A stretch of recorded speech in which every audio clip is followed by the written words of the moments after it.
Gloire à Dieu. Amen. Quel est notre verset fétiche? Notre verset d'avant nos cultes. On se souvient? Voilà, Nicole, tu peux le dire, j'ai pas entendu là. Vas-y, Nicole. Je suis dans la joie, une joie immense quand je vais dans la maison du Seigneur. Voilà, c'est une réalité. Amen. Et on est heureux d'être ensemble. On est heureux d'accueillir aussi notre frère Patrice qui nous vient de Dunkerque. Et c'est lui qui va nous partager le beau message. On a eu un excellent moment vraiment hier de formation au témoignage. Et ça a été contagieux. Contagieux. Il nous a contaminés d'une bonne contamination. Voilà, avec le désir vraiment dans la paix de partager notre foi à ceux qui nous entourent, sans faire de harcèlement, tout ça. Enfin voilà, il aura peut-être l'occasion de redire un peu tout ça. Et ça nous a fait beaucoup de bien. Et finalement, nous sommes sur la terre pour répandre la bonne nouvelle. Alléluia. Et quand on partage une bonne nouvelle, on le fait avec le sourire. Voilà, avec le rayonnement de Christ, le parfum de Christ. Béni soit Dieu. Amen. Hein. Alors, on va écouter un témoignage d'un homme qui a vraiment a touché le fond pendant tout un temps. Et puis, le Seigneur Jésus est allé le chercher et a relevé sa vie, comme il le fait tout le temps. Amen. Béni soit Dieu. Et si vous ne connaissez pas encore le Seigneur, ben c'est l'occasion d'écouter ce témoignage et de vous laisser interpeller aussi. Ce que Jésus a fait pour cet homme, il peut le faire aussi pour vous. Amen. Hein. Voilà, et ensuite, on va louer, bénir avec l'équipe. Là, on les bénit aussi. Hein. On est très heureux qu'ils consacrent du temps pour nous, pour que la louange soit de qualité pour Jésus. Amen. Gloire à Dieu. Voilà. Alors, on va peut-être prier quand même. Vous êtes d'accord ? Est-ce que vous êtes d'accord que notre cher frère Victor présente ces moments au Seigneur? Qui n'est pas d'accord? Qu'il lève la main. Personne ne lève la main. Alors, on est d'accord. Voilà. Amen. Nous te bénissons, Seigneur, de tout notre cœur. Un jour, tu es venu frapper à la porte de notre cœur et nous t'avons ouvert par ta grâce. Et ce matin, nous sommes venus pour te dire que nous t'aimons. Tu nous as aimés le premier, tu nous as cherchés, tu nous as trouvés, alors que nous étions loin de toi. Il t'a plu de nous sauver par la prédication de la croix, la prédication de l'évangile, de la bonne nouvelle. Et ce matin, nous voulons élever le nom de Jésus. Il n'y a pas de nom plus grand, plus élevé que le nom de Jésus. Tu lui donneras le nom de Jésus et c'est lui qui sauvera, c'est lui qui guérira, c'est lui qui inscrira notre nom dans le livre de vie. Seigneur, nous sommes venus te dire que vraiment nous voulons te suivre jusqu'au bout. Que ta grâce repose sur notre frère qui a la charge de la parole de Dieu. Et Seigneur, tu vas le combler et en même temps, tu vas nous combler au nom de Jésus-Christ, notre Sauveur. Amen. Amen. Bonjour, je suis le frère Nicolas et je vais te raconter une partie de mon histoire.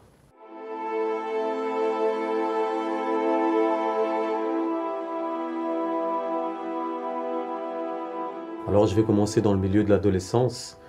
J'évolue dans le milieu du rap et la drogue, le sexe, la violence, l'alcool sont mes partages quotidiens. Et la parole nous dit que le salaire du péché c'est la mort et je l'apprends à mes dépens lorsqu'un jour j'ai la pleine conviction, et ce à juste titre, à cause de ma vie de débauche, d'être séropositif. Ce n'est pas que cette maladie me gêne parce qu'en fait je pense qu'elle est une réponse à une recherche. J'avais recherché cette destruction de ma personne, mais à ce moment-là, je réalise que la conséquence et la gravité de mes actes pour mes proches, le poids de la culpabilité m'écrase, parce que j'ai la pleine conviction d'avoir contaminé des personnes innocentes. Quand le médecin m'apprend que je suis sain de corps, pour moi, c'est une nouvelle naissance, c'est une nouvelle vie qui s'offre à moi, c'est une chance que Dieu m'accorde. Et là, je m'engage fermement à changer de vie. Et je commence à faire tout un tas de démarches, je m'engage à changer, à réparer vraiment toutes mes fautes. Et je me retourne vers ce que je connais, je viens du milieu catholique et je me tourne vers la religion. Mais pour moi, j'ai la conviction que la Bible a été réécrite et qu'il y manque des passages. Alors je cherche à combler ces vides au travers des religions, au travers de la philosophie, au travers de toute forme de pratique spirituelle. Et là, je commence à glisser peu à peu dans l'ésotérisme.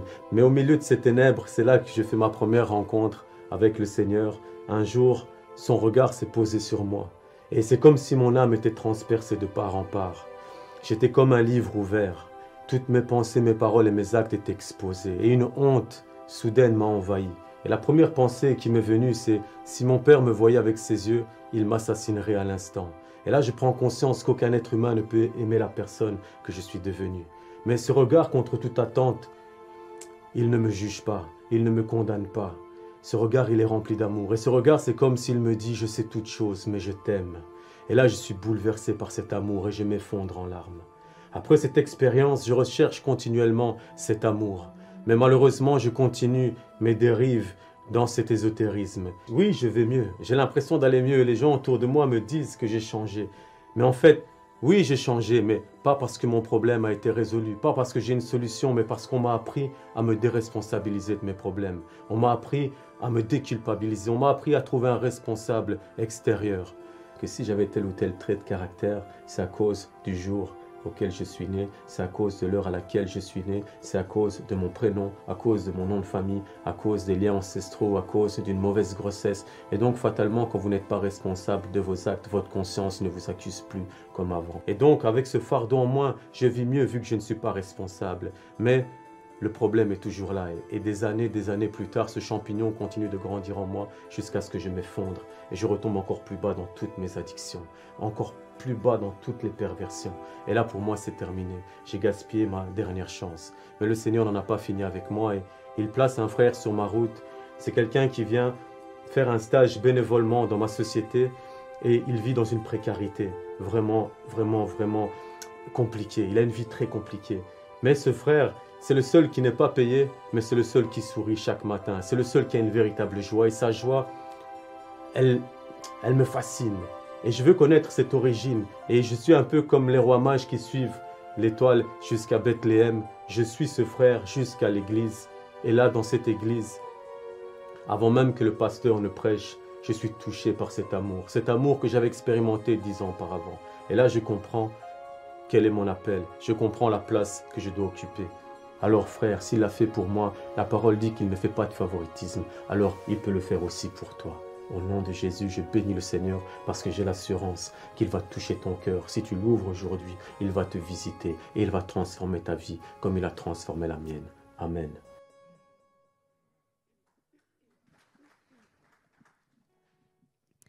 Bonjour à tous, je vous invite à vous lever pour qu'on puisse célébrer ensemble notre Seigneur, son nom. Vraiment, le nom de Jésus est puissant et glorieux. C'est en lui que nous sommes sauvés.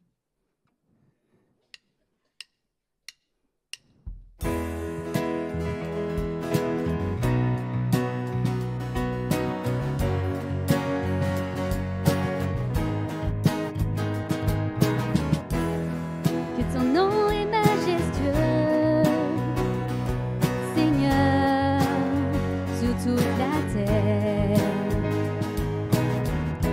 Ton nom est fort et puissant, ton nom est glorieux et grand. En lui nous sommes sauvés. Le nom de Jésus, plus haut que tous les noms.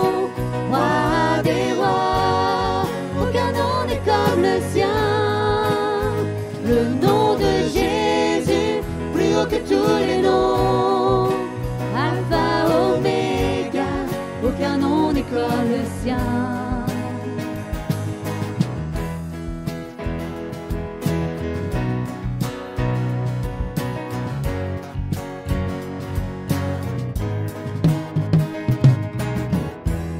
Ton nom est comme un doux parfum, déversé sur mon âme, sur mon âme. En ton nom nous surmontons tout, en ton nom nous avons la victoire. Ton nom est tout puissant, le nom de Jésus, plus haut que tous les noms. Roi des rois, aucun nom n'est comme le sien. Le nom de Jésus, plus haut que tous les noms.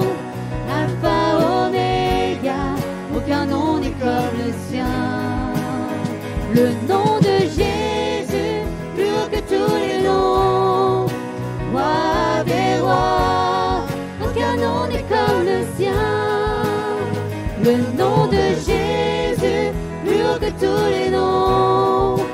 Alpha, Oméga, aucun nom n'est comme le sien.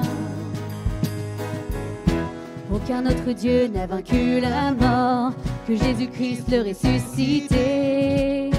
Nous l'élevons plus haut. En son nom, tout genou fléchit. En son nom, tout homme est sauvé. Nous invoquons son nom. Jésus, Jésus, Jésus, Jésus, oh, Jésus, Jésus, Jésus, Jésus, oh, Jésus, le nom de Jésus, plus haut que tous les noms. Roi des rois, aucun nom n'est comme le sien. Le nom de Jésus, plus haut que tous les noms. Alpha, Oméga, aucun nom n'est comme le sien. Le nom de Jésus, plus haut que tous les noms. Roi des rois, aucun nom n'est comme le sien. Le nom de Jésus, plus haut que tous les noms. Alpha, Oméga, aucun nom n'est comme le sien.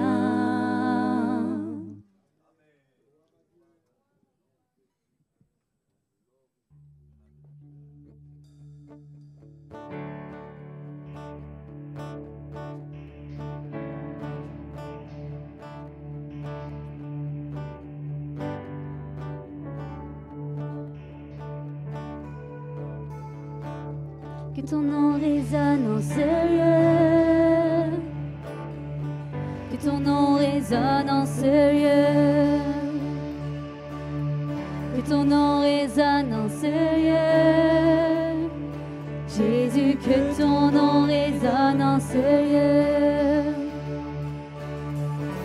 Que ton nom résonne en ce lieu. Que ton nom résonne en ce lieu. Que ton nom résonne en ce lieu. Jésus, que ton nom résonne en ce lieu. Que les murs tremblent au son de nos louanges, alors que nos voix s'unissent à celles des anges. Répands sur nous ton esprit, ta puissance, ô Jésus.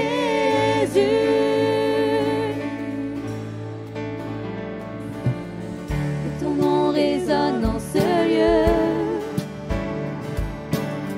Que ton nom résonne en ce lieu. Que ton nom résonne en ce lieu. Jésus, que ton nom résonne en ce lieu. Que les murs tremblent au son de nos louanges, alors que nos voix s'unissent à celles des anges. Répands sur nous ton esprit, ta puissance, ô Jésus. Que les murs tremblent au son de nos louanges, alors que nos voix s'unissent à celles des anges. Répands sur nous ton esprit, ta puissance, ô Jésus. Jésus, nous chantons ton nom en ce lieu. Oui, nous invoquons ton nom en ce lieu. Oui, nous te proclamons roi en ce lieu. Tu es Seigneur des seigneurs en ce lieu. Jésus, nous chantons ton nom en ce lieu. Oui, nous invoquons ton nom en ce lieu. Oui, nous te proclamons roi en ce lieu. Tu es Seigneur des seigneurs. Que les murs tremblent au son de nos louanges, alors que nos voix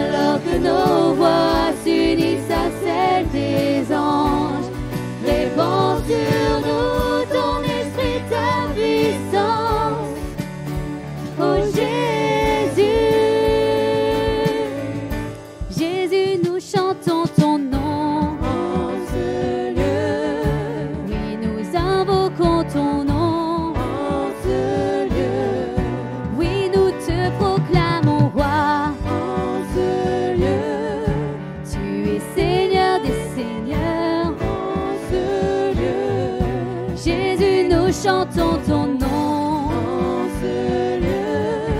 Oui, nous invoquons ton nom en ce lieu.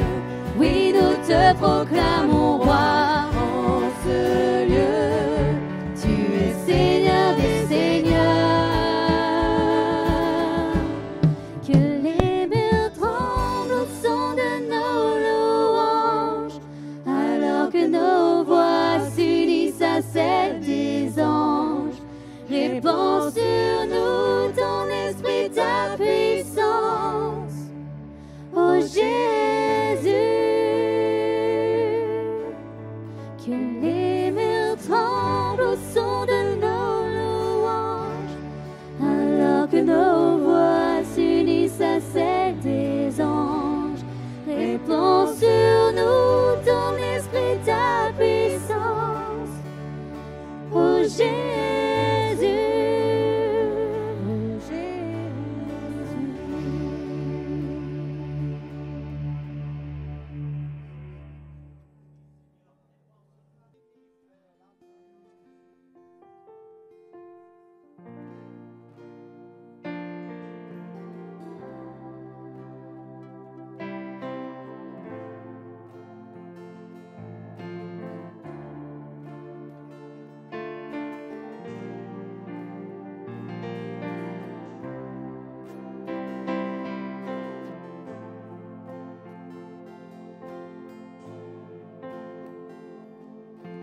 Toutes les générations devant lui prosternées entonnent ensemble un cantique à l'agneau. Ceux qui nous ont précédés et ceux qui nous suivront entonneront ce cantique à l'agneau. Ton nom est le plus grand, ton nom est tout puissant, ton nom est au-dessus de tout. Puissance, autorité, royaume et dignité, ton nom est au-dessus de tout. Et les anges acclament, tu es saint, l'univers proclame, tu es saint, tu es glorifié, Dieu très saint, à jamais tu es saint.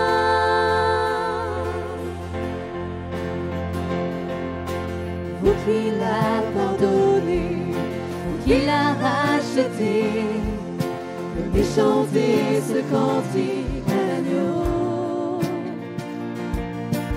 Vous qui l'a libéré, vous qui portez son nom, venez chanter ce cantique à l'agneau.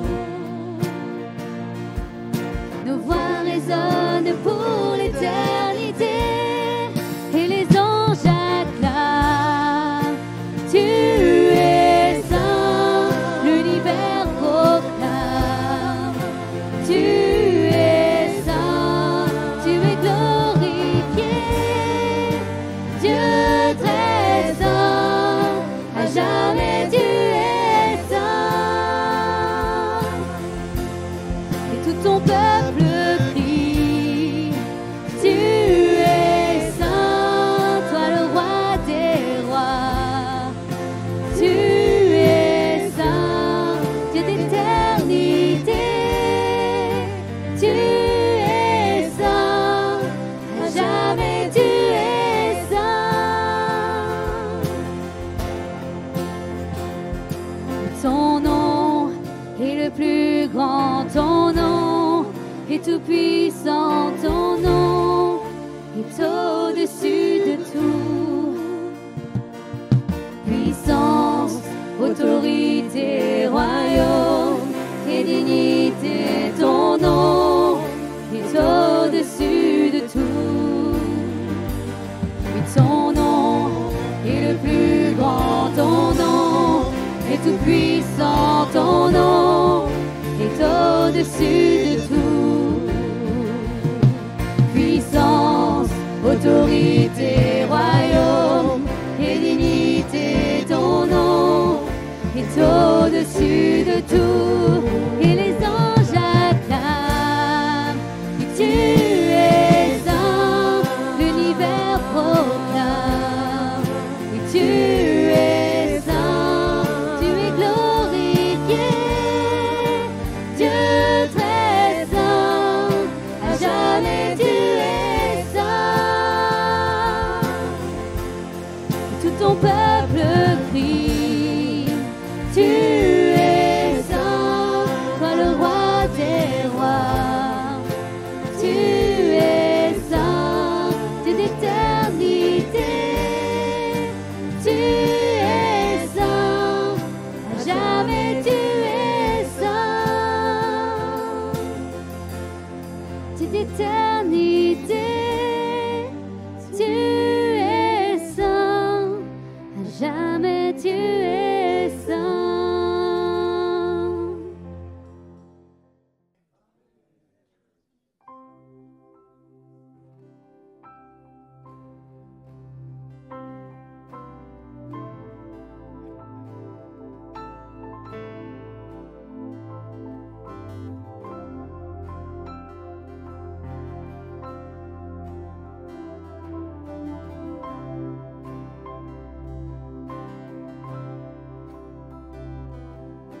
Je veux proclamer le nom de Jésus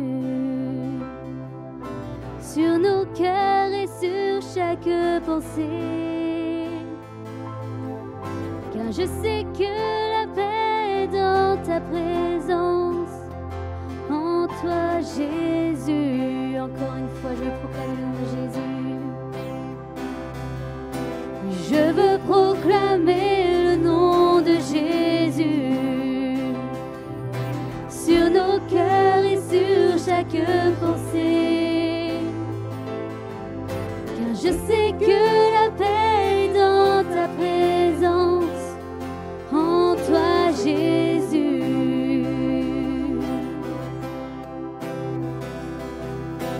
Je veux proclamer le nom de Jésus, afin que toute chaîne soit brisée. Je crois que l'espoir et la liberté sont en Jésus. Ton nom est puissant et ton nom guérit. Ton nom est vie. Tu brises les chaînes, tu perces la nuit. Consume tout, ton nom est puissant. Ton nom est puissant et ton nom guérit. Ton nom est vie.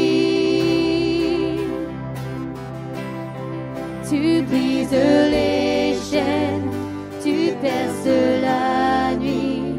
Consume tout. Je veux proclamer le nom de Jésus sur nos peurs et sur notre anxiété, sur les cœurs affligés par la dépression. Oui, oh Jésus,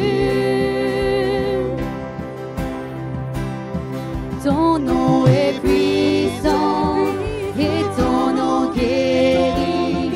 Ton nom est vie.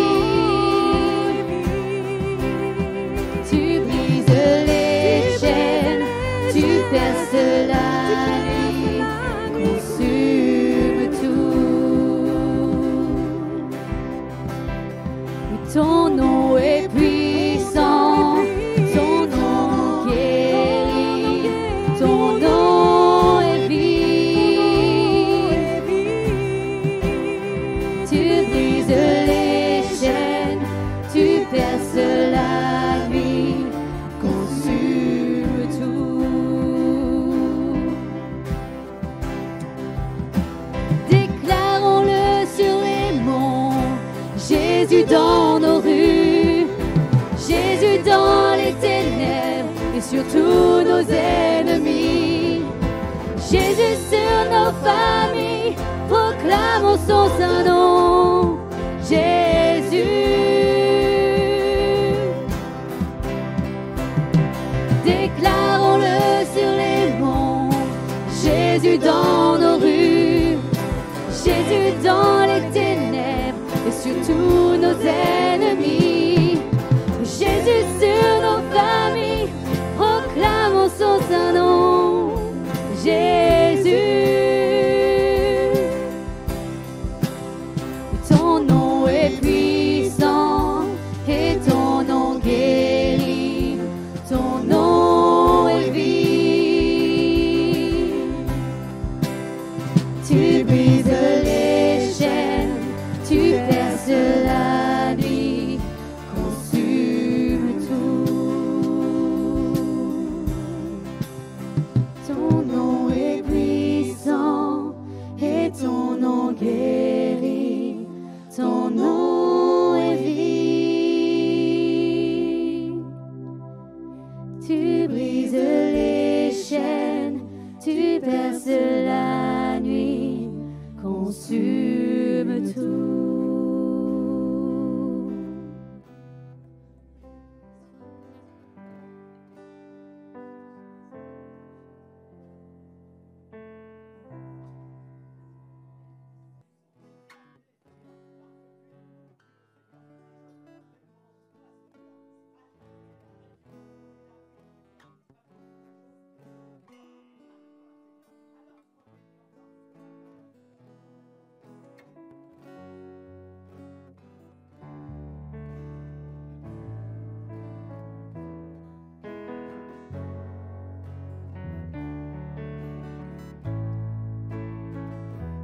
La puissance est dans le nom de Jésus. La puissance est dans le nom de Jésus. La puissance est dans le nom de Jésus. Pour briser les chaînes, briser les chaînes, briser les chaînes. Pour briser les chaînes, briser les chaînes, briser les chaînes. La puissance est dans le nom de Jésus. La puissance est dans le nom de Jésus. La puissance est dans le nom de Jésus. Pour briser les chaînes, briser les chaînes, briser les chaînes, briser les chaînes, briser les chaînes, briser les chaînes. C'est une armée qui se lève. C'est une armée qui se lève. C'est une armée qui se lève. Briser les chaînes, briser les chaînes, briser les chaînes, briser les chaînes, briser les chaînes, briser les chaînes. La puissance est dans le nom de Jésus. La puissance est dans le nom de Jésus. La puissance est dans le nom de Jésus. Briser les chaînes, briser les chaînes, briser les chaînes, briser les chaînes, briser les chaînes, briser les chaînes. J'entends les chaînes tomber. J'entends les chaînes tomber. J'entends les chaînes tomber. J'entends les chaînes tomber. J'entends les chaînes tomber. J'entends les chaînes tomber. La puissance est dans le nom de Jésus. La puissance est dans le nom de Jésus. La puissance est dans le nom de Jésus. Pour briser les chaînes, briser les chaînes, briser les chaînes. Briser les chaînes, briser les chaînes, briser les chaînes. La puissance est dans le nom de Jésus. La puissance est dans le nom de Jésus. La puissance est dans le nom de Jésus. Pour briser les chaînes, briser les chaînes, briser les chaînes. Pour briser les chaînes, briser les chaînes, briser les chaînes. Alléluia, que son nom soit béni. Vous avez remarqué que tous les chants, quasiment, ont parlé d'un nom, le nom de Jésus. Et derrière ce nom, il y a la gloire, la majesté divine, la puissance, la sainteté, la dignité. Il y avait beaucoup de personnes qui s'appelaient Jésus à l'époque de Jésus. Et même aujourd'hui, dans le monde sud-américain, Jesus, il y en a plein qui s'appellent Jesus. Mais le beau nom de Jésus, le nom de Jésus, derrière Jésus, il y a Dieu. Il y a celui qui nous aime. Alléluia. Il y a beaucoup qui s'appellent Charles. Mais quand on dit Charles de Gaulle, ça ne donne pas la même chose. Et nous voulons annoncer le vrai Jésus, l'authentique Jésus, le Jésus des évangiles. Alléluia. Et ce matin, ce Jésus peut vraiment te délivrer. On n'a pas fait que le chanter, c'est quelque chose qu'on peut vivre, qu'on peut expérimenter. Et si tu as des chaînes de dépression, des addictions, toutes sortes de choses, on n'est pas là pour te juger, mais on est là pour t'apporter à Jésus. Et ce qu'il a fait dans nos vies, il peut le faire aussi pour toi. Il peut briser tes chaînes. Alors, l'apôtre Paul dit ceci, puisque maintenant nous allons participer au repas de la Seine. C'est un moment aussi solennel, un moment important, où nous rappelons ce que Jésus a fait pour nous à travers le don de sa vie. Et si tu n'es pas encore baptisé, si tu n'as pas encore accepté Jésus, on veut t'accompagner. Ne sois pas offensé par le fait qu'on te demandera ce matin de ne pas prendre les éléments de la scène. Ça ne sert à rien de prendre quelque chose qu'on ne comprend pas encore. Voilà, mais tu es accueilli dans ce lieu et on te bénit. Alléluia. Alors, pour les autres, ceux qui ont déjà expérimenté la bonté de Dieu, eh bien, on est concerné particulièrement pour prendre ce repas. Et il est dit, après avoir... c'est Paul qui dit « J'ai reçu du Seigneur ce que je vous ai enseigné. C'est que le Seigneur Jésus, dans la nuit où il fut livré, prit du pain et après avoir rendu grâce, le rompit et dit « Ceci est mon corps qui est rompu pour vous. Faites ceci en mémoire de moi. » De même, après avoir soupé, il prit la coupe et dit « Cette coupe est la nouvelle alliance en mon sang. Faites ceci en mémoire de moi, toutes les fois que vous en boirez. Car toutes les fois que vous mangez ce pain et que vous buvez cette coupe, vous annoncez la mort du Seigneur jusqu'à ce qu'il vienne. Amen. » Et savez-vous que ce moment où on participe au repas de la Seine est un moment de grâce, un moment de bénédiction. Peut-être que tu te dis « Oh, je n'ai pas été toujours au top cette semaine et je ne peux pas prendre la Seine. » Alors c'est vrai que si tu pratiques sciemment le péché, il vaut mieux s'en abstenir. Si c'est ça qui te plaît, de pratiquer le péché, il faut être vrai avec Dieu. Il faut être vrai avec Dieu. Mais si tu ne te sens pas à la hauteur ce matin pour prendre la Seine alors que tu aimes Jésus vraiment, tu veux marcher avec lui, ce n'est pas le repas d'une élite, hein. C'est le repas des pécheurs sauvés par grâce. Et en prenant la Seine, tu prends comme un nouvel engagement ce matin, en prenant le pain, le vin, le pain nous rappelant le corps déchiré de Christ, le vin nous rappelant le sang de l'agneau versé sur la croix. Tu te dis, Seigneur, je n'ai pas été vraiment à la hauteur, oui, c'est vrai, je le reconnais, mais en prenant ces éléments, je prends aussi un nouvel engagement, et cette semaine, ça ira mieux à cause de toi.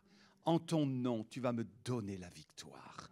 Et ainsi, de semaine en semaine, de progrès en progrès, on ne pourra que glorifier le nom de Jésus. On est en chemin. Amen. On est en chemin, alléluia. Et nous croyons qu'en nous laissant aimer par Jésus, il y a déjà cette transformation qui s'opère, non pas par nos propres forces, mais par celle du Saint-Esprit en nous. Tu dois changer, mon frère. Tu dois changer, ma sœur. Je dois changer toujours plus à l'image de Jésus. Mais allez, on est sur le chemin, alléluia.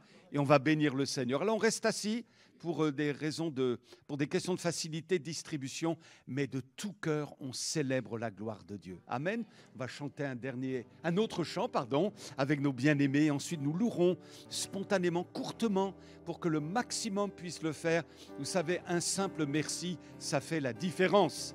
Merci Jésus. Est-ce qu'il y a quelqu'un au milieu de nous qui n'est pas capable de dire merci? Qui lève la main? On va prier pour lui.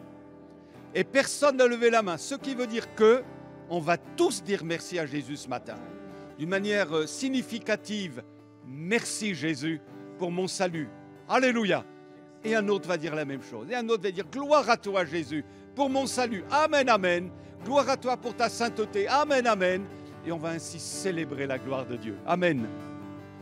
Je veux chanter un chant d'amour pour mon Sauveur,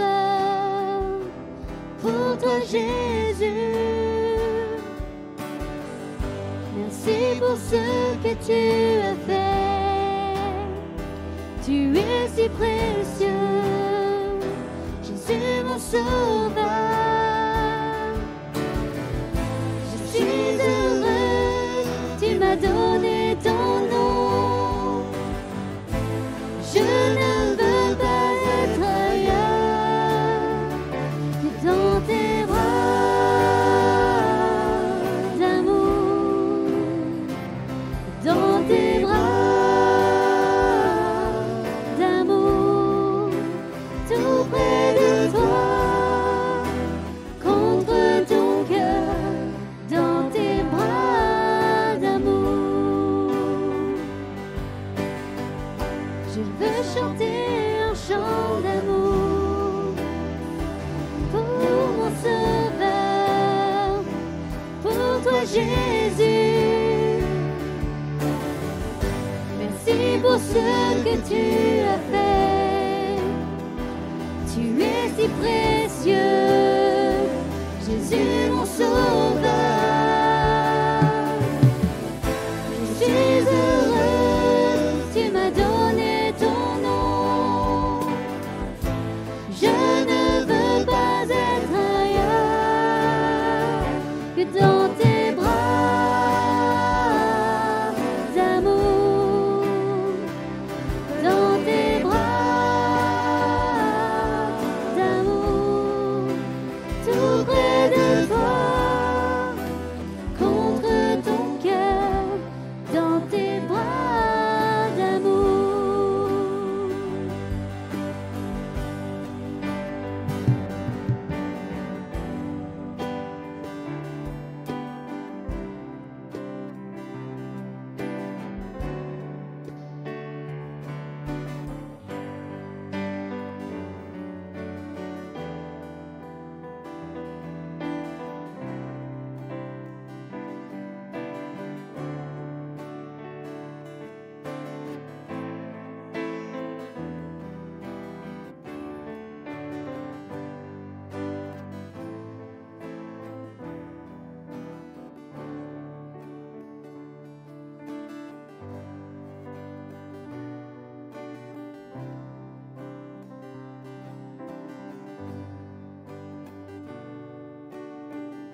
Alléluia, amen. Alléluia. Est-ce qu'on peut se lever une dernière fois, tous ensemble, pour ceux qui le peuvent, et offrir au Seigneur une louange collective? Vous êtes d'accord? La Bible nous parle comme de bruit, comme de grandes eaux. Dans l'Apocalypse, j'entendais un bruit comme de grandes eaux, parce que finalement, les rachetés, réunis de toute race, de toute tribu, de toute nation, adoraient l'agneau et le proclamaient. Alléluia. Il est assis sur le trône et il mérite notre adoration ce matin. Alléluia, alléluia, alléluia. Gloire à l'agneau de Dieu. Alléluia. Nous t'aimons, nous t'adorons. Alléluia. Nous proclamons le roi des rois. Il est couronné de gloire et d'honneur. Il est le prince de notre salut. Il est le prince de la paix. Il est, le Seigneur, l'objet de nos louanges.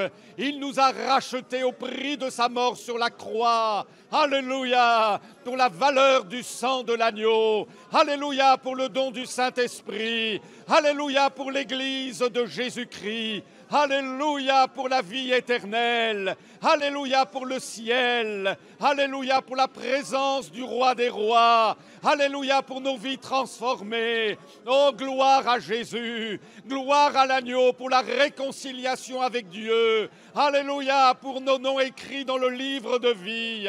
Alléluia pour nos vies changées. Pour la certitude de notre salut. Oh, gloire à toi, notre Sauveur. Loué soit notre Jésus de gloire. Il mérite notre adoration, nos acclamations. Il est merveilleux, alléluia. Il est glorieux, il est majestueux. Nous nous prosternons devant le roi de gloire. Oh, béni soit l'agneau, béni soit le lion de Juda, béni soit celui qui s'appelle l'Alpha et l'Oméga. À lui la gloire, il a triomphé. Oh, gloire à toi, tu es ressuscité des morts, monté à la droite de Dieu le Père. Merci notre Jésus. Oh, merci du fond de notre cœur, notre admirable Rédempteur. Amen, amen, amen. Alléluia. Alléluia. Mon Jésus, je t'aime, je te sais à moi. Oh, quel charme extrême me retient à toi. Les plaisirs du monde ne m'attirent plus. Mon Jésus, alléluia, alléluia. Oh, je t'aime, Jésus, je t'aime, oh Jésus. Amen. On peut reprendre place, mes amis. Alors, je le disais en introduction de notre culte, qu'on s'est fait vraiment beaucoup de bien hier. On a eu une formation au témoignage. On croit que c'est acquis, on a quand même une certaine connaissance à ce sujet-là, et finalement, on se rend compte qu'on a toujours besoin d'apprendre, toujours besoin d'entendre et de recevoir l'Esprit de Dieu en abondance pour aller de l'avant dans ce domaine-là. Et notre frère Patrice, qui est aussi responsable parmi les Gédéons, eh bien, nous a fait cette formation, on s'est fait beaucoup, beaucoup de bien. Qui c'est qui était présent? Vous levez la main, vous confirmez? Un amen. Vous confirmez? On s'est fait vraiment du bien. Alléluia. Alors, à la fin du culte, on va tous vous évangéliser. Hein? Ouais, ouais. Gloire à Dieu. Alors, on va lui laisser toute la place maintenant. Donc, notre frère va nous partager dans un premier temps au sujet des Gédéons, l'association Gédéon, et ensuite nous partager aussi une pensée du Seigneur, quelque chose qu'il a sur son cœur. Amen. Dieu le bénisse, on lui fait un bon accueil. Amen. Hein? On le bénit au nom de Jésus. Alléluia.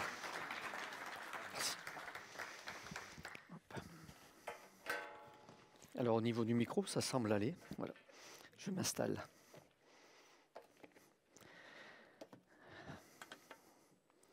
Je n'aurais jamais cru être autant aimé un jour. Oh, non pas d'un amour humain, mais d'un amour parfait, qui dépasse toute intelligence, celui de Jésus.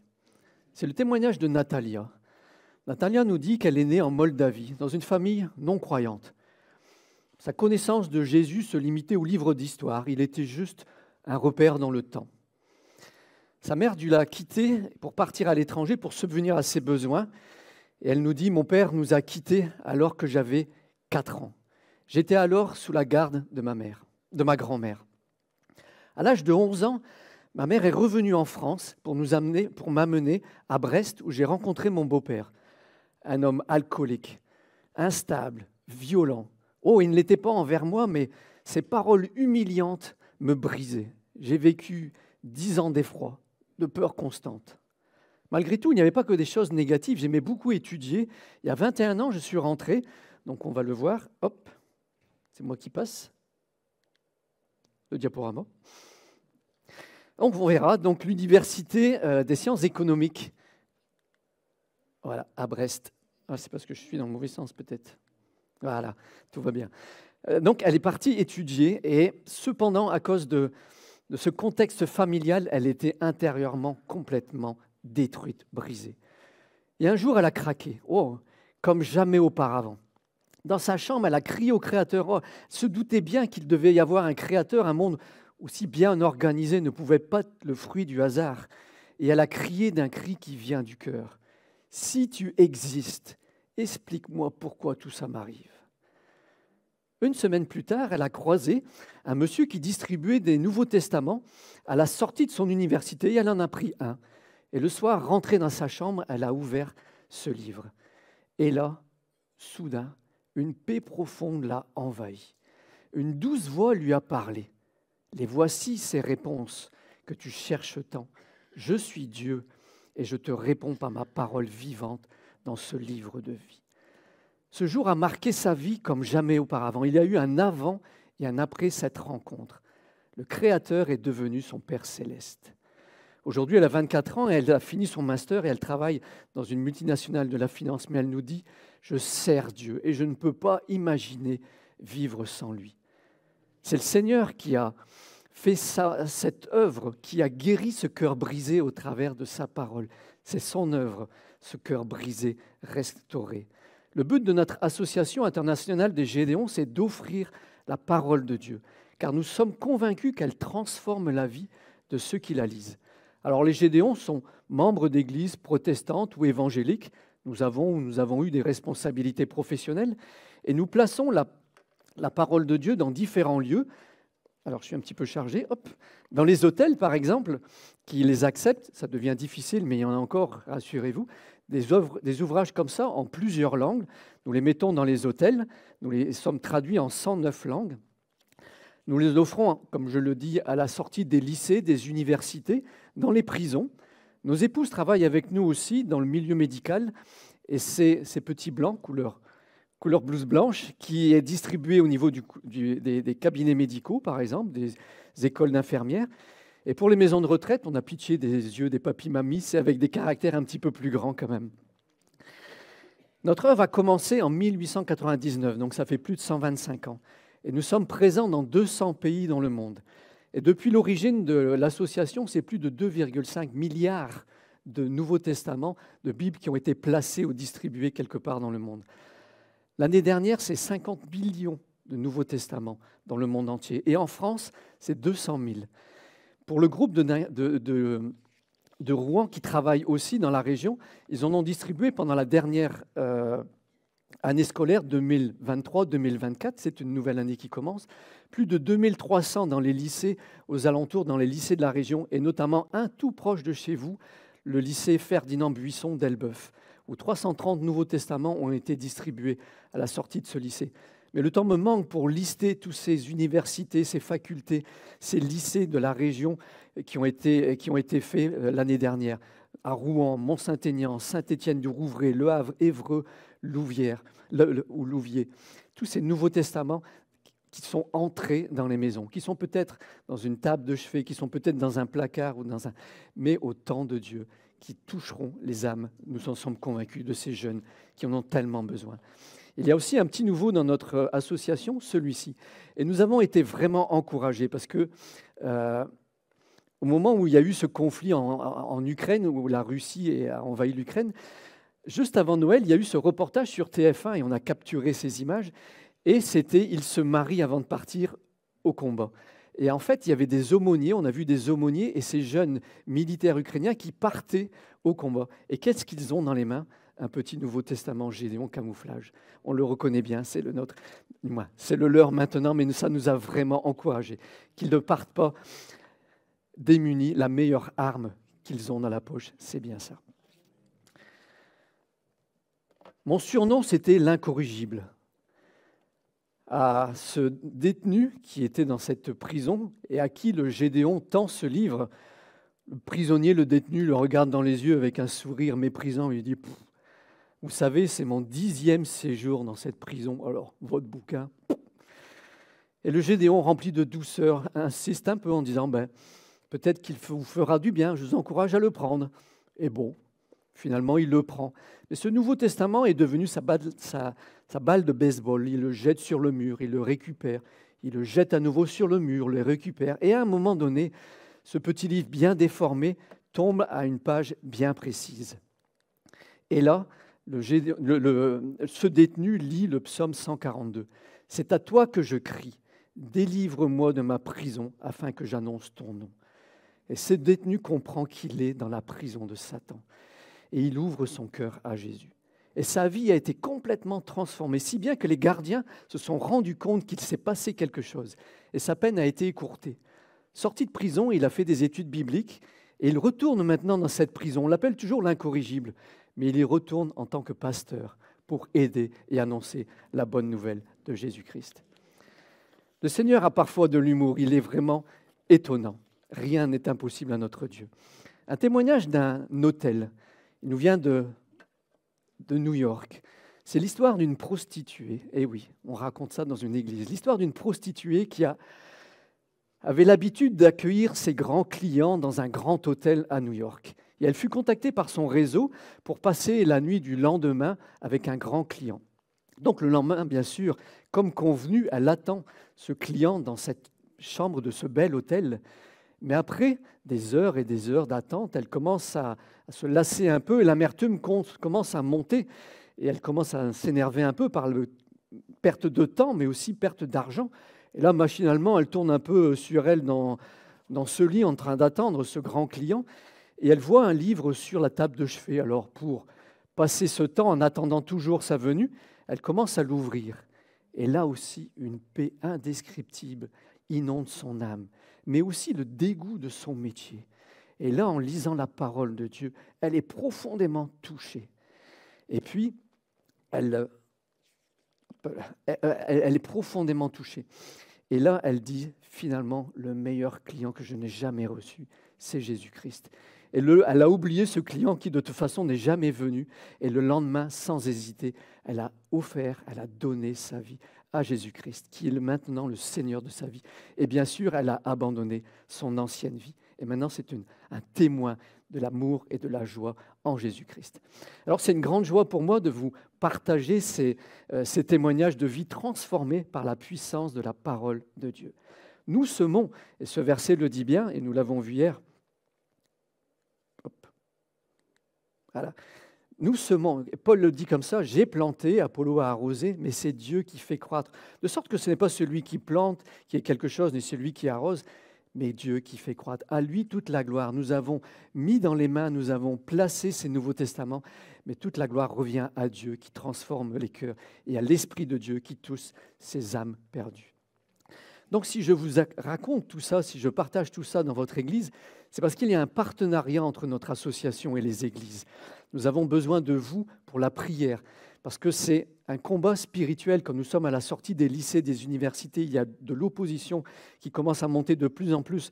Le malin n'aime pas que l'on aille dans les rues, que l'on aille dans tous ces divers lieux pour annoncer et partager la bonne nouvelle. Donc il faut prier Priez pour que les responsables des lycées, des universités ne viennent pas faire obstacle quand il y a ces distributions. Que les hôtels soient favorables pour accueillir et pour recevoir nos Nouveaux Testaments. Priez pour que les jeunes, quand ils reçoivent cette parole, le terrain soit préparé, favorable, pour que la graine qui soit semée tombe sur une bonne terre qui portera du fruit. Il y a, alléluia, des Gédéons dans votre église et ils peuvent aussi partager ces sujets de prière. Lundi prochain, nous serons à tel endroit pour que vous puissiez prier ensemble. Il y a ce partenariat financier aussi parce que les églises nous soutiennent. Quand on reçoit 1,50 €, on distribue un Nouveau Testament pour que des vies soient transformées, des familles entières soient transformées. Nous partageons ça aussi parce que nous avons besoin de membres pour être à la sortie de ces lycées, ces universités. Il faut du monde pour aller dans ces lieux. Et donc, nous appelons aussi que des hommes se lèvent pour nous rejoindre ou des couples se lèvent pour cette grande œuvre. Vous pouvez nous rejoindre aussi d'une façon nouvelle. On appelle ça les amis des Gédéons. En fait, vous êtes un ami privilégié, donc vous recevez une circulaire tous les 3 mois pour expliquer ce qui s'est passé. Vous recevez un mail en disant, voilà, nous serons à tel lieu pour distribuer, nous faisons telle activité. Donc vous pouvez prier de façon plus précise. Et quand la distribution est finie, on vous dit, voilà, nous étions devant tel lycée, 350, 400 Nouveaux Testaments ont été distribués. Vous êtes plus privilégié parce que vous avez vraiment ces informations en direct. Alors c'est totalement gratuit. Mais là aussi, si vous faites un don, c'est comme les dons que l'on reçoit, ils sont déductibles comme les dons faits aux églises. Donc, merci beaucoup, merci Pasteur Daniel, merci à l'Église pour cet accueil chaleureux d'hier, d'aujourd'hui. Merci pour votre écoute. Je vais terminer par un dernier témoignage. Témoignage d'Hélène. J'étais parti avec mon épouse pour une réunion Gédéon, mais on est passé par Troyes, donc la ville de Troyes, où il y a des magasins d'usines. C'était en plein été, il faisait chaud, donc j'étais t-shirt, sandales, et c'est des avenues avec que des magasins. Et donc là, je n'ai que 2 poches, je mets 2 Nouveaux Testaments dans mes poches, et puis on visite un peu ces différents magasins, mais très vite, ces 2 Nouveaux Testaments ont été offerts. Donc je retourne dans la voiture, j'en reprends 2 autres, et on continue, on visite, on fait quelques achats. Et à nouveau, les poches sont vides quand on arrive dans le magasin que je voulais vraiment faire, le seul que je voulais faire quasiment. C'était pour acheter des bottes en caoutchouc. J'habite en campagne, et dans le nord, alors il pleut comme, de temps en temps, comme chez vous. Mais quand j'arrive dans ce magasin, mes poches sont vides. Alors j'essaye ces bottes, et ça me chagrine parce que cette jeune fille était tellement gentille. Alors je dis, essayez des bottes, il faut des chaussettes, mais on va vous en prêter. Alors il me prête des chaussettes, mais ça ne m'allait pas. Alors je dis à mon épouse, je vais aller chercher mes chaussettes dans la voiture. Elle dit, des chaussettes, c'est des chaussettes. Non, celles-là ne me plaisent pas, je voudrais les miennes pour être... Bon, fais comme tu veux. Alors je vais dans ma voiture, je m'en fichais un peu des chaussettes, mais je voulais reprendre des Nouveaux Testaments. Et donc je vais dans la voiture qui n'était pas si loin que ça, et je reviens bien sûr avec des chaussettes, mais surtout avec des Nouveaux Testaments. Et à cette jeune fille, je dis merci beaucoup pour votre patience, vous avez attendu que je cherche mes chaussettes, vous êtes tellement gentille, tellement aimable. Je voudrais vous faire un petit cadeau. Votre prénom, donc elle me dit son prénom. Est-ce que vous savez, Hélène, que Dieu vous aime, que vous êtes précieuse à ses yeux, qu'il vous connaît et qu'il vous aime. Il vous aime tellement qu'il a donné ce qu'il avait de plus cher, Jésus, pour qu'il ouvre ce chemin d'amour avec lui. Mais Jésus a donné sa vie pour vous. Est-ce que vous savez ça? C'est une bonne nouvelle, non? Et là, elle se met à pleurer. Elle dit, c'est fou que vous me dites ça aujourd'hui. Hier soir, mon mari, avant de partir à son entraînement de foot, comme on essaye d'avoir des enfants et on n'arrive pas, ça fait des mois et des mois qu'on essaye d'avoir des enfants, il m'a dit hier soir, fais quelque chose, fais un signe de croix sur ton ventre, prie Dieu, demande à Dieu, fais quelque chose. Mais je lui ai répondu, mais je ne connais pas Dieu, je ne sais pas comment faire. Mais tu n'as qu'à prier, ça doit être pas si compliqué que ça quand même, tu n'as qu'à prier. Mais je ne sais pas le faire, je ne connais pas Dieu, qu'est-ce qu'il faut faire, je ne sais pas. Et aujourd'hui, vous me dites que Dieu me connaît et qu'il m'aime. On va prier pour vous, Hélène. Avec mon épouse, on a prié pour elle. On a prié que Dieu lui accorde ce privilège d'attendre un enfant. Et elle n'a pas arrêté de dire, mais qu'est-ce que c'est beau, mais qu'est-ce que c'est merveilleux. Elle était déboussolée de l'amour et de la grâce de Jésus, que le lendemain déjà, il avait répondu à sa prière. C'était le moment de Dieu. Mais ça, je vous en parlerai un autre jour. Peut-être qu'on aura l'occasion un autre jour de parler des moments de Dieu, si ça vous intéresse. Je reviendrai.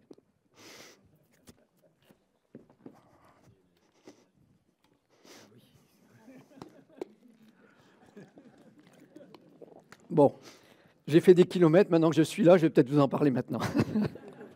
Si ça vous intéresse, si vous supportez encore. On va parler des moments de Dieu. Du temps. C'était le temps de Dieu. Pour Hélène, c'était le temps. Alors, on aime bien parler du temps. On aimerait bien que le temps soit favorable cet après-midi et toute la journée pour la journée des associations. Parfois, c'est un sujet qui nous permet d'entamer une conversation. Il fait beau, il ne fait pas beau. On parle du temps. Mais je vais parler du temps et citer 2 versets qui parlent du temps. Vous connaissez ces versets dans Éphésiens 5,16. « Rachetez le temps, car les jours sont mauvais. » Et un autre, Colossiens 4, 5. « Conduisez-vous avec sagesse envers ceux du dehors et rachetez le temps. » Ceux du dehors, c'est ceux qui ne connaissent pas Jésus. Rachetez le temps. Alors, en français, on a ce mot « temps », mais en grec, il y a 2 mots différents qui ont été traduits par un seul mot en français, « temps ». Mais en grec, il y a 2 mots, il y a « karios » et « chronos ». Alors, chronos, on devine ce que c'est. Un chronomètre, chronomètre mesure le temps qui passe, même si cette idée de temps qui passe, c'est pas vraiment la vraie notion, c'est tous des instants mis bout à bout. C'est comme une ligne. En fait, c'est tous des points, si on regarde précisément, mis bout à bout, et en fait, ça fait une ligne. Mais le temps qui passe, c'est des instants présents, mis bout à bout, et qui fait que ce temps passe. Alors, le chronomètre mesure ce temps qui passe. Dans ce verset, par exemple, de 1 Pierre 1, 17, « Si vous invoquez comme Père celui qui juge selon l'œuvre de chacun, sans favoritisme, conduisez-vous avec crainte pendant le temps de votre séjour sur la terre. » Et là, le mot, c'est bien chronos. C'est la durée, c'est le temps qui passe, votre vie, la durée de votre vie sur la terre. Mais il y a un autre mot, chronos. Et le mot chronos, c'est le temps favorable, le temps opportun, le temps de Dieu. Alors, ce que je vous souhaite, et c'est ma prière pour vous, ma prière pour moi, maintenant, ô mon Dieu, que notre vie soit remplie de karios, de moments de Dieu, de volonté de Dieu, de ce que Dieu a prévu pour nous et que nous l'accomplissions, que nous soyons attentifs à sa volonté et ces moments que Dieu a prévus, que nous puissions les vivre.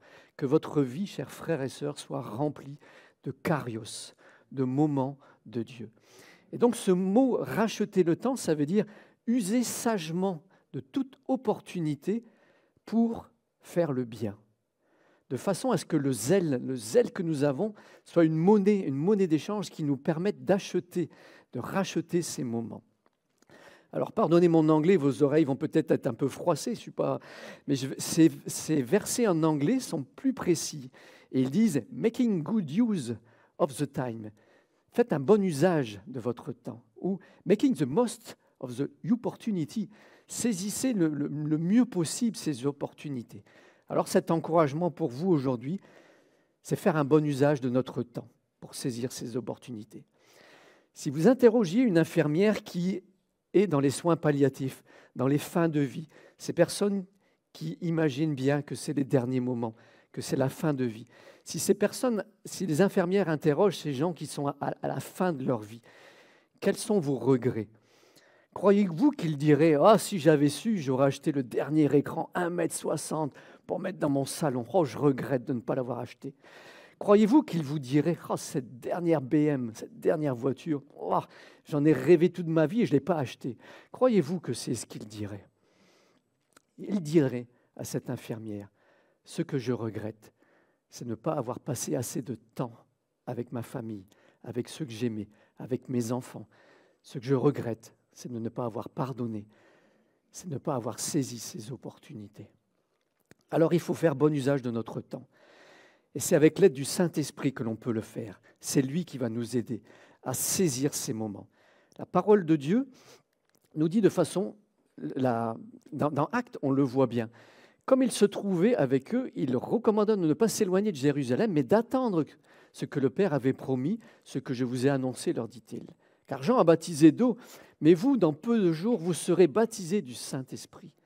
Alors les apôtres réunis lui demandèrent « Seigneur, est-ce en ce temps que tu établiras le royaume d'Israël ?» Il leur répondit « Ce n'est pas à vous de connaître les temps et les moments que le Père a fixés de sa propre autorité, mais vous recevrez une puissance le Saint-Esprit survenant sur vous.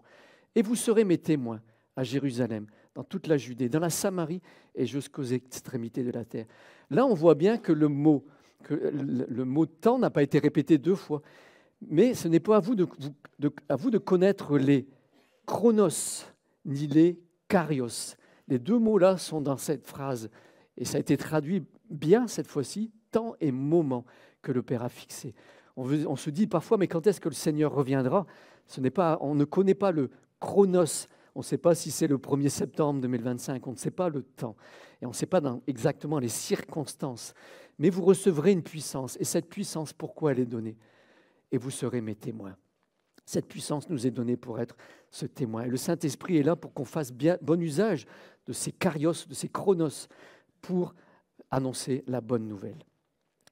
Quand on lit les 2 versets que nous avons lus tout au départ, Éphésiens 5,16, dans la version parole de vie, alors c'est un peu comme un élastique, on étire un petit peu plus, on avait 2 lignes et là on en a un tout petit peu plus.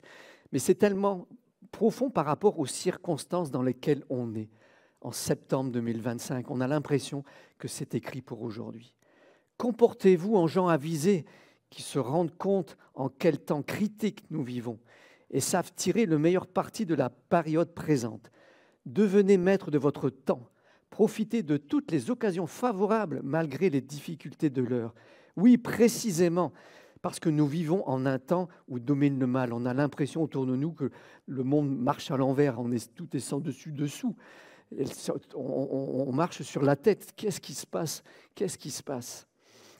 Colossiens 4,5. Que la sagesse chrétienne règle votre comportement envers ceux qui ne font pas partie de la famille de Dieu, ceux qui sont à l'extérieur. Sachez trouver le bon moment pour leur parler. En vous adaptant aux circonstances, c'est ce que l'on a vu hier, saisir une circonstance, un fait, quelque chose dans l'environnement qui nous permet de saisir une perche pour rentrer en contact avec ces personnes et en tirant parti de toute occasion favorable. Là, il s'agit bien des moments à saisir, les opportunités pour pratiquer le bien. Quand on regarde un petit peu entre nous dans les églises, combien de personnes en France sont nées de nouveau ? On ne peut pas le dire, on ne sait pas ce qui se passe exactement dans les cœurs. On dit 3, 5%, on ne sait pas. Mais si c'est 5, mais même si c'est 10, ça fait que 90% sont encore dehors et ne connaissent pas Jésus. Il y a un champ immense autour de nous. Quand je sors de chez moi le matin, ou quand je sors de chez moi, alors j'aime bien faire des courses. Alors vous allez dire, lui il est bizarre, les gens en général, ils n'aiment pas faire des courses. Moi j'aime bien parce que c'est une opportunité, une occasion de rencontrer du monde. Et donc quand je sors de chez moi, je prie que le Saint-Esprit mette sur ma route des personnes que je peux encourager, à qui je peux partager ma foi, à qui je peux offrir un Nouveau Testament, que je peux encourager et bénir.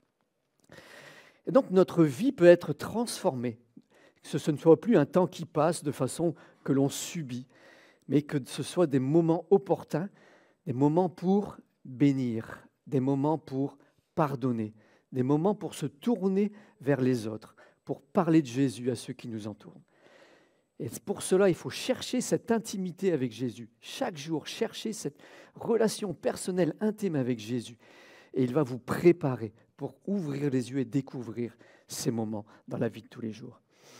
Quand on lit dans la parole, Jésus est venu sur une estrade et il a lu un passage de la loi.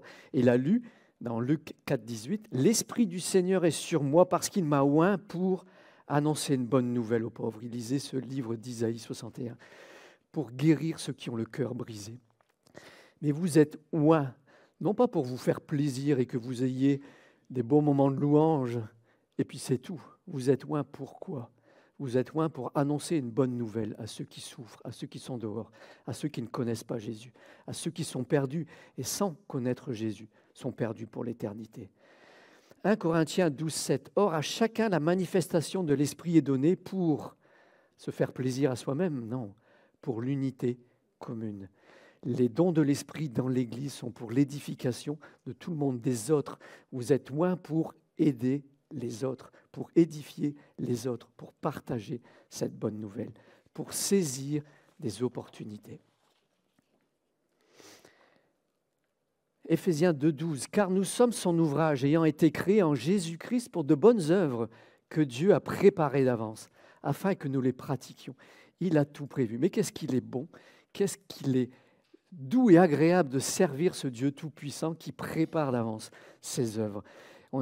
Jésus, Dieu tout-puissant, n'est jamais pris de court en disant « Ah mince, je n'ai pas prévu ce truc-là, il a tout prévu, il a tout prévu. » En fait, les bénédictions de Dieu couleront davantage si nous tournons vers les autres. C'est donc cette compassion vis-à-vis de ceux qui sont perdus qui nous motive. C'est le bonheur des autres. Et cette bénédiction, on est béni afin de bénir. Et au plus on bénit les autres, au plus on reçoit cette bénédiction pour bénir. C'est ce qu'il avait dit à Abraham, tu seras béni afin de bénir. Quel est le plus grand commandement de Dieu? Allez, je vous fais travailler un peu.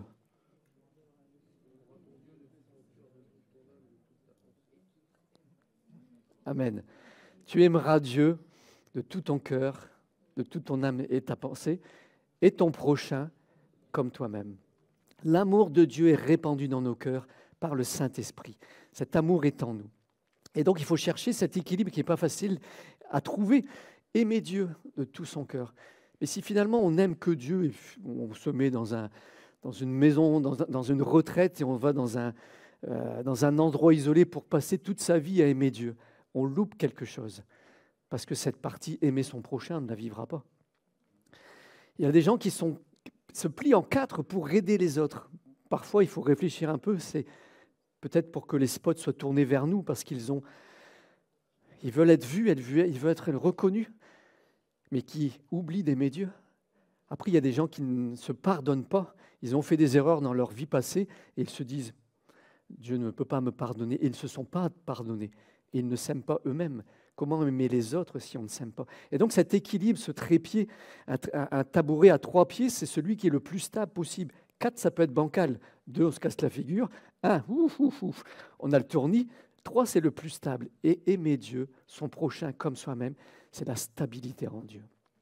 Mais soyons honnêtes, ce n'est pas toujours facile d'aimer. On aimerait bien manifester cet amour. On aimerait bien que les gens reçoivent cet amour, notre épouse, notre époux, nos enfants. On aimerait bien le manifester. Mais est-ce facile d'aimer? Est-ce facile de manifester cet amour? Est-ce facile de recevoir l'amour? Dans ce temps d'intimité que vous avez avec le Seigneur, prenez-vous du temps à vous laisser aimer, à recevoir son amour dans le silence, dans le calme, dans la douceur de Dieu. Recevez-vous son amour, apportez-vous votre amour pour lui, cet échange d'amour. C'est difficile parfois de le recevoir, c'est difficile de le donner. On aimerait bien dans notre propre famille, mais c'est des fois difficile. Mais il faut se souvenir que l'amour, c'est un sentiment qu'on ne peut pas garder. On ne peut pas être des obèses d'amour, on ne peut pas le recevoir et le garder pour nous. On le reçoit pour le redonner, pour l'échanger. C'est quelque chose qu'on reçoit pour échanger. On ne peut pas le garder. Même si dans ce monde maintenant, le monde est plutôt dans cette vision, prends soin de toi, pense à toi, réalise-toi, éclate-toi, fais ce que tu veux. Le monde est ça. Le monde, c'est pense à toi, éclate-toi, réalise-toi, et les autres, on verra bien. Notre cœur est aimer Dieu, aimer notre prochain, mais nous aimer aussi nous-mêmes, nous pardonner. Est-ce toujours facile d'aimer? Un petit témoignage. J'avais commandé sur Internet une cafetière blanche. Alors, si on va dans tous les magasins, elles sont toutes noires. Nous, on voulait une blanche avec mon épouse. Donc, on commande une cafetière qui a été livrée dans un point relais. Maintenant, c'est comme ça que ça se passe. C'était chez un fleuriste. Alors, j'arrive dans ce... J'avais reçu le SMS, votre colis est arrivé. J'arrive dans ce magasin. Alors, je rentre. Bonjour, madame. Bonjour. J'ai reçu un SMS pour dire que ma cafetière est arrivée. Quel nom? Wills Patrice. Carte d'identité. Sur ma carte d'identité. La commande a été faite au nom de madame. Ça, c'est monsieur. Je vois, mon épouse est dans la voiture. Je veux la carte d'identité de madame. Bon, je vais reprendre la mienne. Je la garde.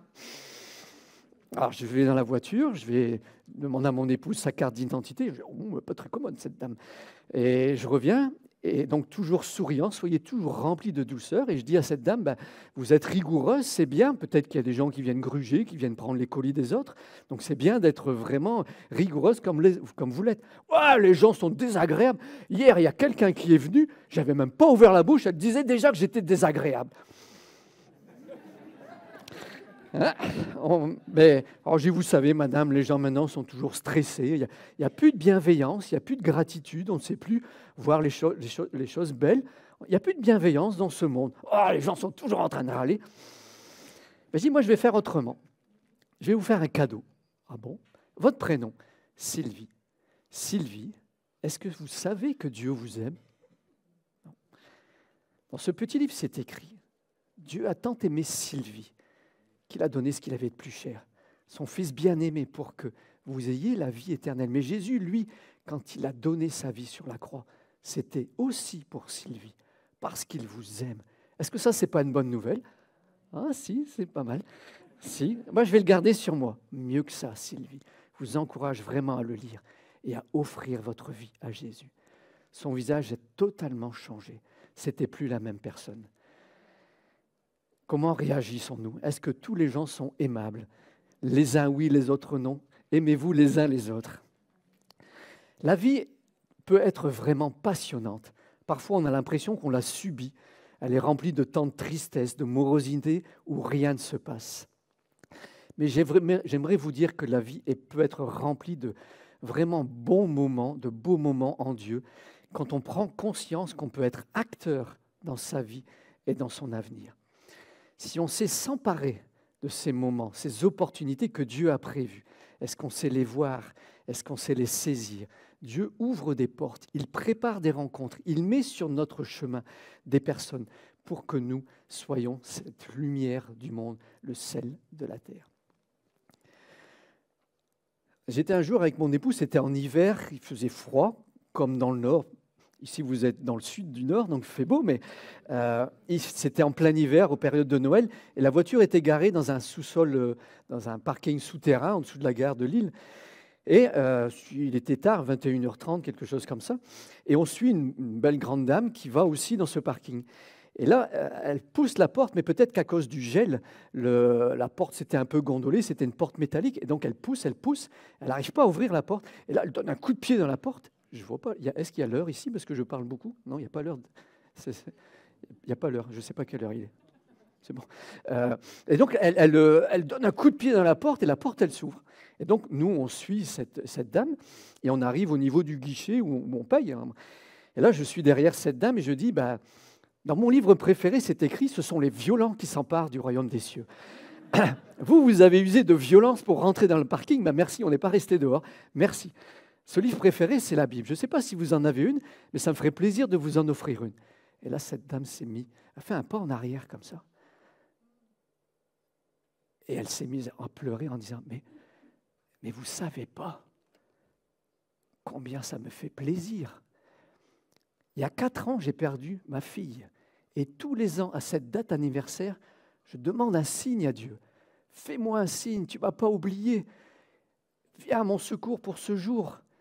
Toute la journée, j'ai attendu ce signe. Et vous me dites là aujourd'hui que Dieu m'aime.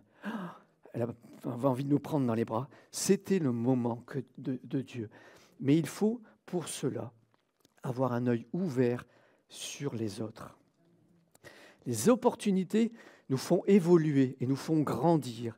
On doit comprendre que ce temps peut être notre pire ennemi quand on le subit ou notre meilleur allié, notre meilleur ami. Dieu travaille avec le temps. Et on ne comprend pas toujours. Des fois, il répond instantanément. Des fois, c'est en 1 jour, 1 heure. Des fois, c'est en 1 an. Des fois, c'est plus que ça, c'est des dizaines d'années. Mais ce que Dieu fait est éternel. Chaque jour de votre vie, c'est un nouveau jour et donc un nouveau don. On vous donne chaque jour une nouvelle chance de vivre ces moments avec Dieu, une nouvelle opportunité, des nouvelles occasions de vivre une vie pleine avec le Seigneur pour être des témoins. Notre temps n'est pas en notre propre main. Il y a un feuilleton, je ne sais pas feuilleton, mais il y a un feuilleton qui passe qui dit « Demain vous appartient ». Demain ne vous appartient pas. On ne sait pas ce qui se passera demain. Aujourd'hui, vous pouvez décider. Aujourd'hui vous appartient. Aujourd'hui, je décide. Demain, on ne sait pas. On ne reporte pas au lendemain ce qu'on peut faire le jour même.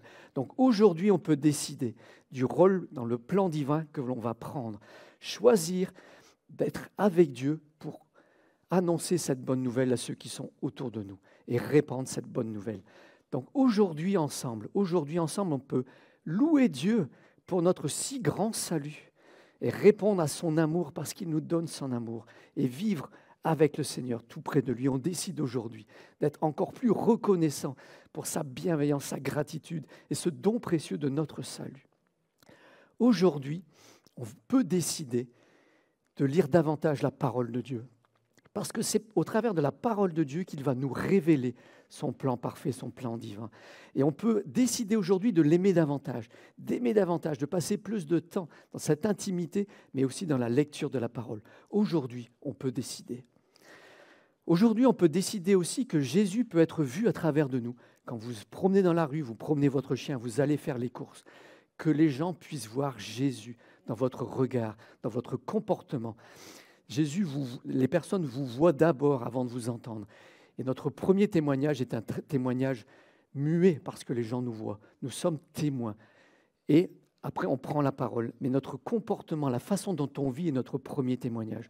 Aujourd'hui, je décide que dans mon lieu de travail, dans ma famille, les gens puissent voir Jésus à travers moi. Manifester son amour, sa bonté, la confiance que je mets en lui, ma sainteté. Et je décide aujourd'hui d'avoir horreur du péché. Je ne tolère plus aujourd'hui le péché dans ma vie. Je résiste au diable. Et aujourd'hui, je prends cette décision devant Dieu. Plus de péché dans ma vie. S'il y a quelque chose dans ma vie qui, on sait très bien, qui déplaît à Dieu, et on ferme les yeux, on dit c'est pas grave.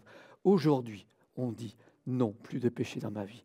Je veux m'écarter de ça. Et si j'ai besoin de l'aide, je vais voir un ancien, je vais voir un pasteur. J'ose dire, j'ai ce péché dans ma vie, j'ai besoin de l'aide, priez pour moi.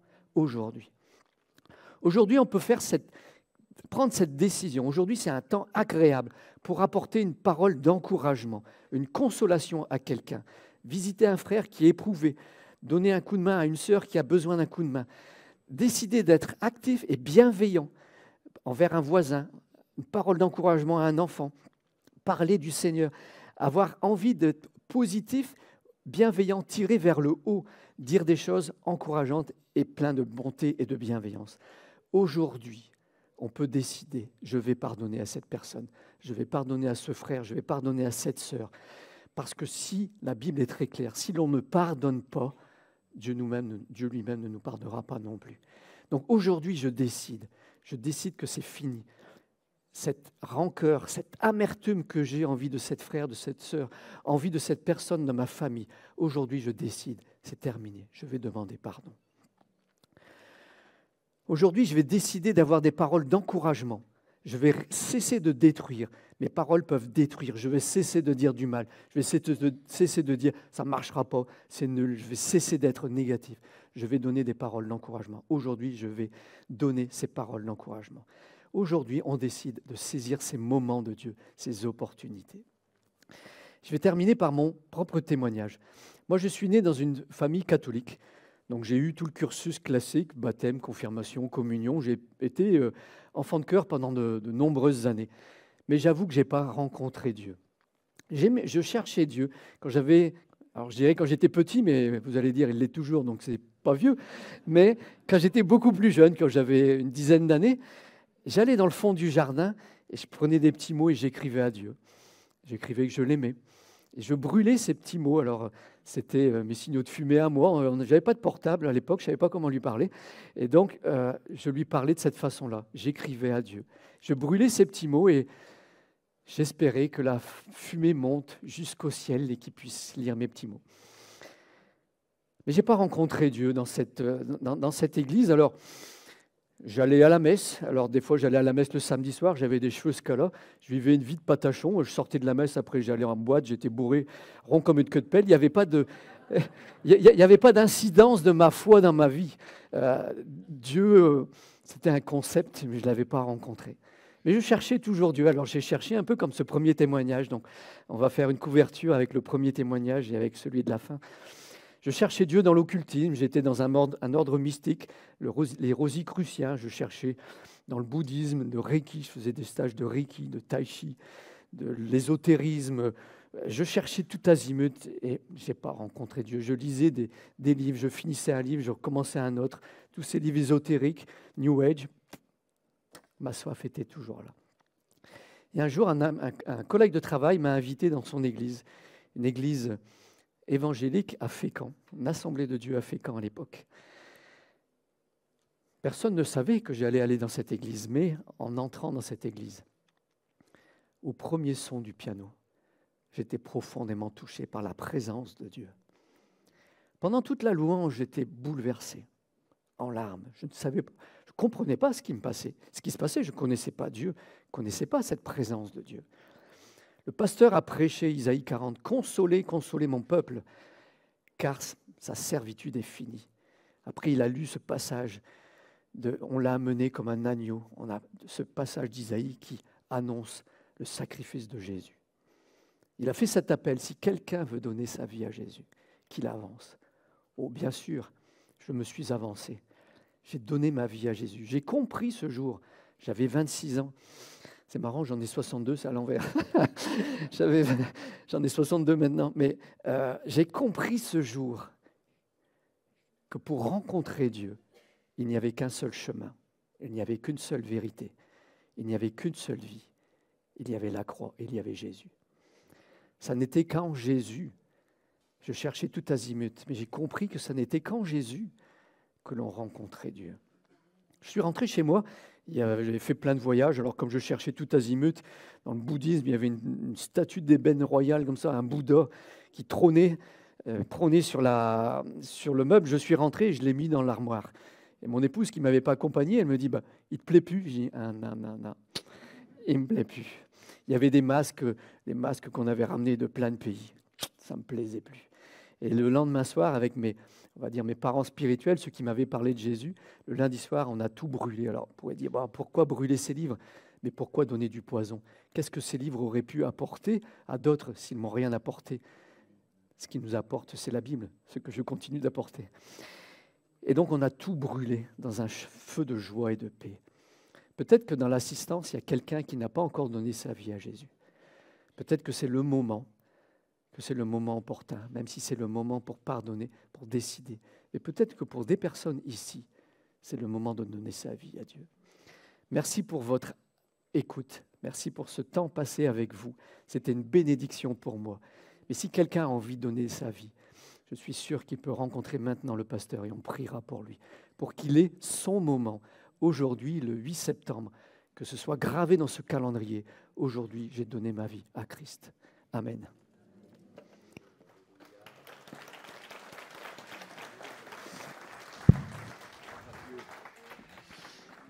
Un grand merci à notre cher frère, vraiment.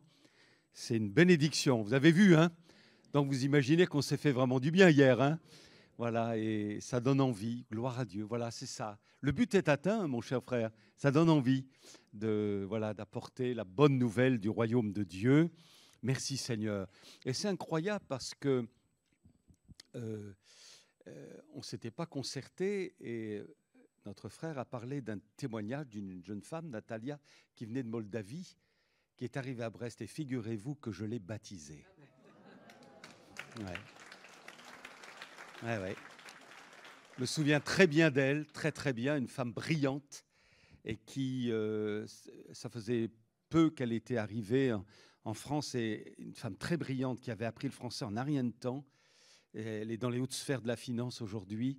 Et vraiment, son témoignage m'avait marqué. Et c'est exactement ce que tu as rapporté, exactement ça. Quelqu'un lui a donné le petit bleu, je crois, le Nouveau Testament. Et elle était en pleine recherche. Le Seigneur l'a complètement visitée. Elle est venue dans l'église, elle était prête. Alors ça, c'est chouette. Wow, prête, quoi. Et à peu de temps après son baptême, elle est partie, je crois, dans la région parisienne, tout ça, pour suivre ses études. Mais vraiment, et c'est incroyable, quand le frère a commencé à parler de ce témoignage, je dis, mais je connais, ça m'a fait drôle, ça m'a ému. Je dis, gloire à Dieu, le monde est petit. Amen, amen. Est-ce que vous seriez d'accord que nos bien-aimés, ils ont été chouettes ce matin, la louange, hein? Ils sont toujours chouettes, hein? Ils sont toujours chouettes. Mais j'ai bien apprécié. Est-ce que vous pourriez nous interpréter le chant nouveau que vous nous avez fait chanter? Enfin, c'est nouveau peut-être pour nous, mais il est connu ce chant et il est vraiment super. Et ça élève Jésus vraiment. Et on apprécie quand ça élève Jésus, hein? Alléluia. Donc, on peut conclure comme ça. Vous êtes d'accord? Amen. Alors, ceux qui le peuvent, On peut même se lever. Oh là là. C'est possible. Voilà. Et puis, si c'est pas possible, c'est pas grave. Hein.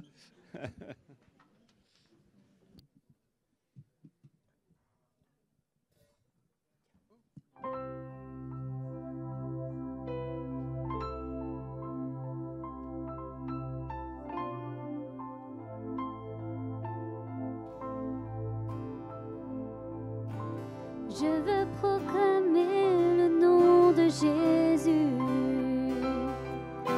sur nos cœurs et sur chaque pensée. Car je sais que la paix est dans ta présence, en toi Jésus.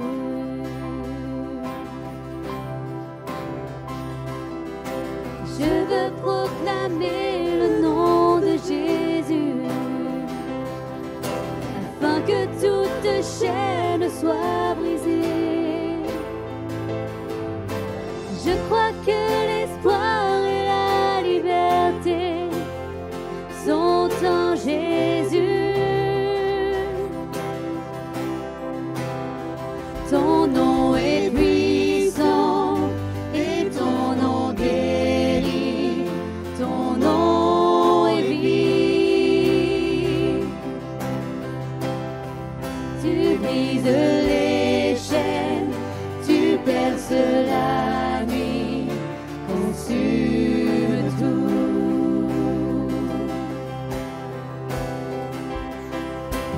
Je veux proclamer le nom de Jésus sur nos peurs et sur notre anxiété, sur les cœurs affligés par la dépression. Oui, oh Jésus, ton nom est puissant et ton nom guérit. Ton nom est vie. Tu brises les chaînes, tu perces la nuit, consume tout. Ton nom est puissant et ton nom guérit. Ton nom est vie. Tu brises les chaînes, tu perces la nuit, consume tout.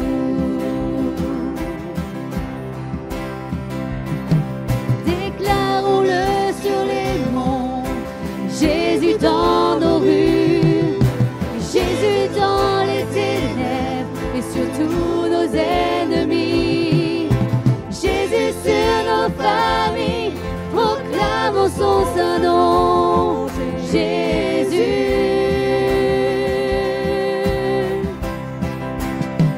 Déclarons-le sur les monts, Jésus dans nos rues, Jésus dans les ténèbres et sur tous nos ennemis. Jésus sur nos familles, proclamons son saint nom. Jésus. Ton nom est puissant et ton nom guérit. Ton nom est vie. Tu brises les chaînes, tu perces la nuit, consume tout.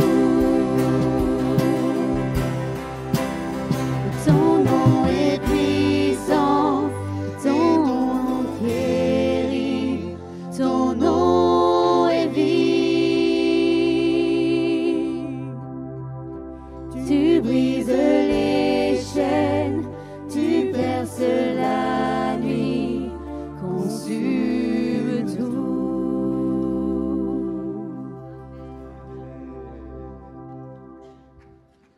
Gloire à Jésus. Alléluia.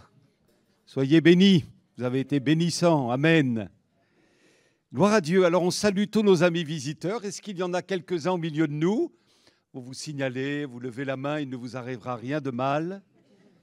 Rien de grave, non? Shalom. Alléluia, on vous bénit au nom de Jésus. Amen. Une autre personne, on m'a dit, oui, sois béni. Et au fond là-bas, coucou. On te bénit aussi. Hein. Amen. Alors, vous savez quoi? Il y a un anniversaire demain. Eh oui. The drummer. Yes, Younes. Sois béni, Younes. Hein. Un bon anniversaire. On le lui chante ou quoi? Joyeux anniversaire. Joyeux anniversaire. Joyeux anniversaire, Younes. Joyeux anniversaire.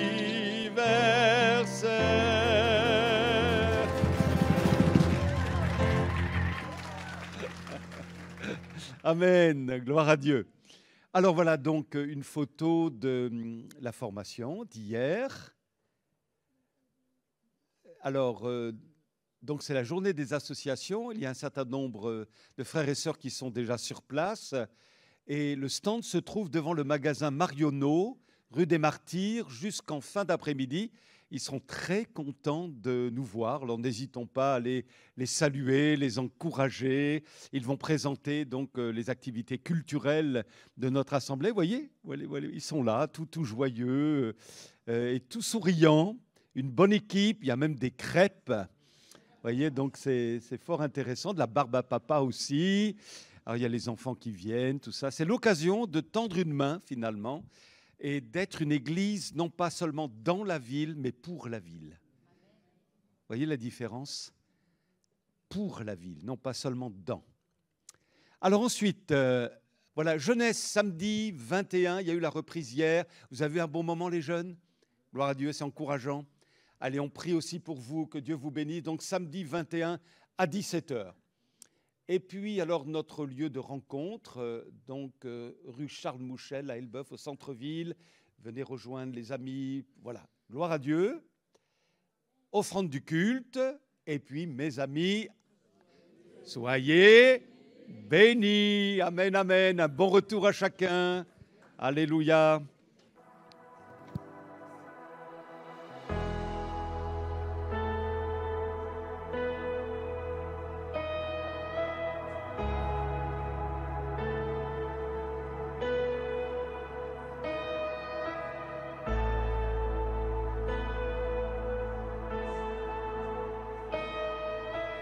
I just want to speak the name of Jesus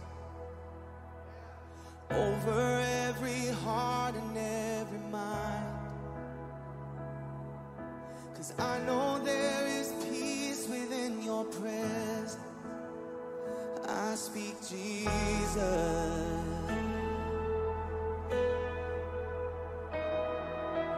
I just want to speak the name of Jesus till every dark addiction starts to break, declaring there is hope and there is freedom. I speak Jesus. Your name is power.